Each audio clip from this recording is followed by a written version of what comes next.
Hello everyone, I am Marianne Cortez and today I'm going to present a research paper about the impact of pandemic on adults' mental health in the US and Canada.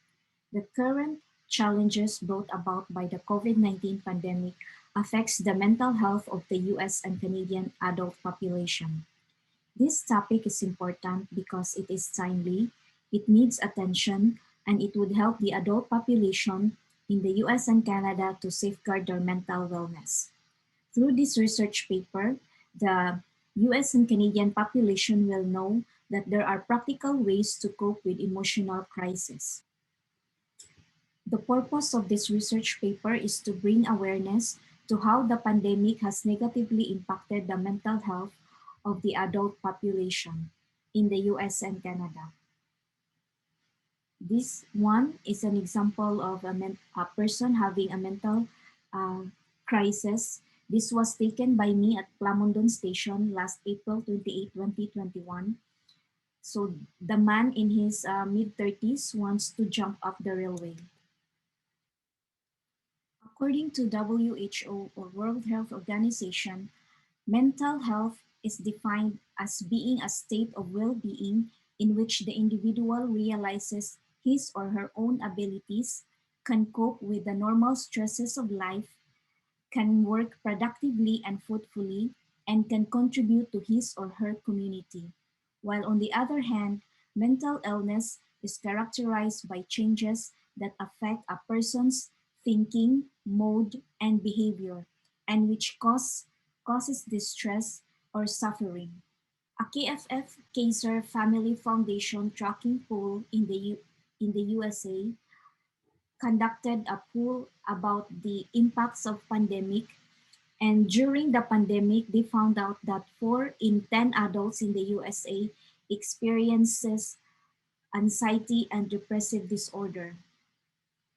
They found that many adults are reporting specific negative impacts in their mental health and well-being, such as difficulty sleeping, which is 36%, eating 32%, and increase in alcohol consumption or substance use, which is 12%, and worsening chronic condition, 12%, due to worry over the stress of the coronavirus. As the pandemic wears on, ongoing and unnecessary public health measures expose many people to experience situations linked to poor mental health outcome, such as isolation and job loss. Research showed that 53% adults in households with job loss or lower income reports in the US have higher rates of symptoms of mental illness. While on the other hand, in Canada, according to Statistics Canada, 94% of Canadians reported experiencing one or more impacts related to the COVID-19 pandemic. Most Canadian experiences depression, anxiety, and post-traumatic stress disorder. The proportion of Canadians who experience at least one of these negative impacts due to COVID-19 pandemic was 83% for those aged 18 to 24, 80% for those aged 25 to 44, 70% for those aged 45 to 64, and 54% for those aged 65 and older. According to author Evans and O'Brien, humans are all prone to moments of vulnerability. A feeling of vulnerability may arise in social interaction, crisis, or work situation. Knowledge about the signs and symptoms of mental illness would help the US and Canadian population seek professional help at the earliest possible of time. So, what are the signs and symptoms of mental illness? Number one is psychomotor agitation, isolation, insomnia, fatigue, loss of energy, feelings of worthlessness, diminished ability to think. Neglecting or mistreating the signs and symptoms of mental illness would result to suicide. There are also signs of behavioral change of a person with mental illness, such as difficulty taking care of family, difficulty fulfilling his or her professional obligations, and difficulty in his social obligations. Michael James, who wrote a book entitled Emotional First Aid: How to Feel Better in Times of Crisis, said that if you have relationship struggles, if you have health concerns, or if you have problems with your career, or worried about the state of the world, or looking for the next step to take in life, meditate. So he says that whatever the problem, meditation tunes you into the solution.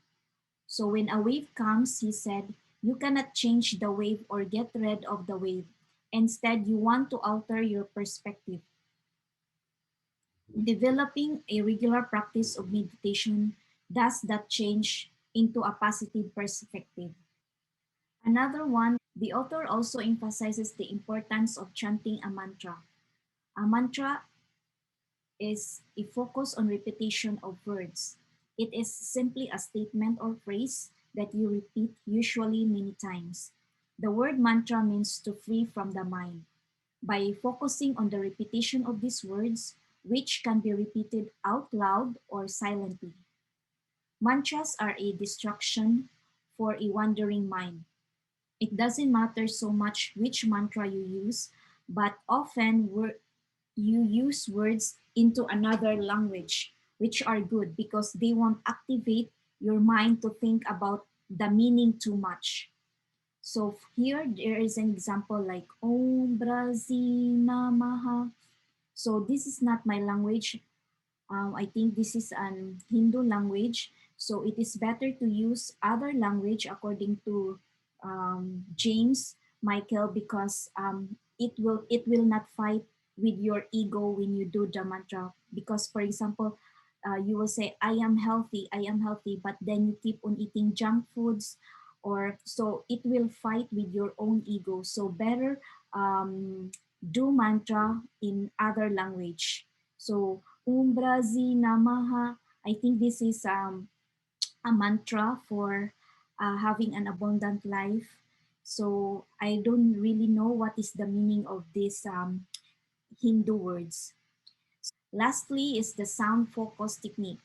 This is done by listening for a consistent sound in the background.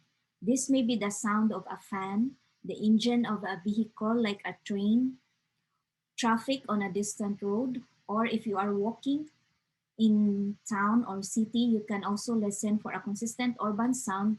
Or if you are walking in the countryside, you might listen for a consistent sound in nature, like the chirping of the birds.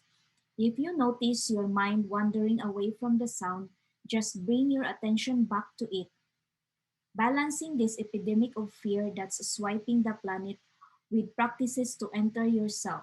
In this way, you will ride the wave of fear rather than sweep up in it. The current pandemic has created an aversive state to the emotional well being of the adult population in the US and Canada. During the pandemic, cases of mental illness increased, such as depression and anxiety, in both countries. TFF report showed that those with lower income or with job loss have higher rates of mental illness. Mistreating and neglecting the signs and symptoms of illness can lead to suicide. Consulting for medical help is highly advocated but can be costly. Michael James, in his book Emotional Crisis, recommended 3 ways to manage your mental stress. Number one is meditation, chanting a mantra, and sound focus technique. Prompt awareness about the proper management of mental illness and its symptoms can help the adult population undertake the negative impact of the pandemic. Disregarding this matter would lead to a more serious health problems that can add a burden to the healthcare system. Mistreated mental illness inhibits the ability to keep a job and interact with others, making it difficult to conform to society. And unfortunately, some people give up their lives. More research and awareness campaigns on mental health and job innovations for Canadian and US adults who were affected by the pandemic are needed to alleviate cases of mental illness due to the current pandemic. That's all. Thank you so much for listening.